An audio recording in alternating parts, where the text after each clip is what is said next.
নমস্কার বন্ধুরা, আমি সঙ্গীতার ফুড অ্যান্ড ব্লগে আপনাদেরকে স্বাগত।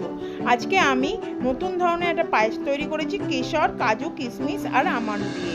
আমি এখানে 500 গ্রাম দুধ নিয়েছি আর কিছু ড্রাই ফ্রুট নিয়েছি, আমন্ড আর কাজু।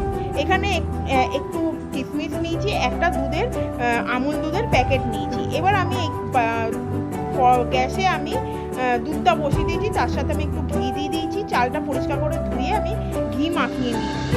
আমার চালটা ঘি মাখানো হয়ে গেছে। এবার আমি দুধের মধ্যে চালটা দিয়ে দেবো।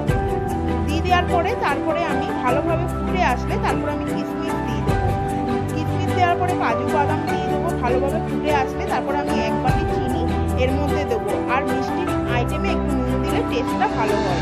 এবার আমার দুধটা ফুটে যখন এসেছে তখন আমি গুঁড়ো দুধের প্যাকেটটা পুরো দিয়ে দেবো। আমার পায়েসটা তৈরি করা হয়ে গেছে। যদি আমার রেসিপিটি আপনাদের ভালো লেগে থাকে তাহলে লাইক করবেন, শেয়ার করবেন এবং কমেন্ট করে জানাবেন আমার রেসিপিটি কেমন লেগেছে।